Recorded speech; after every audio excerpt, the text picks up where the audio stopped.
कंडिशन्सला ॲक्लिमटाईज होईल, त्या कंडिशन्सला तो पुरेसा असेल अशा प्रकारचा ट्रक आहे। याच्यामध्ये बॅटरी चार्जही करता येते आणि बॅटरी रिप्लेसही करता येते।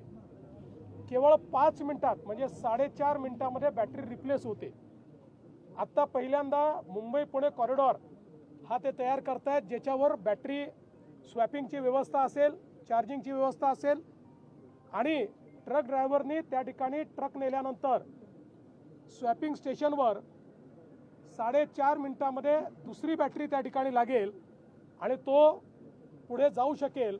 म्हणजे पेट्रोल किंवा डिझेल भरायला जेवढा वेळ लागतो त्यापेक्षा कमी वेळामध्ये त्या ठिकाणी नवीन बॅटरी त्याला लागेल। अशा प्रकारची ही व्यवस्था या ठिकाणी करण्यात आली आहे। 10,000 ट्रक्स आता या ठिकाणी निर्माण होणार आहेत आणि आता एक्सपान्शन करून 30,000 ट्रक्सपर्यंत जाण्याचा निर्णय त्यांनी घेतलेला आहे। यात सगळ्यात महत्त्वाचं आहे की आम्ही डावोसमध्ये MOU केला होता आणि अतिशय कमी वेळात फास्टेस्ट या ठिकाणी तो MOU प्रत्यक्षात उतरवण्याचं काम झालेलं आहे।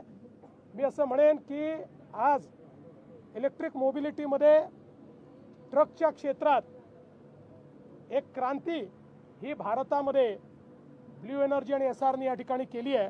मी त्याबद्दल त्यांचं अभिनंदन करतो। राज्यात अनेक महानगरपालिकांच्या निवडणूक होत आहेत, युतीचे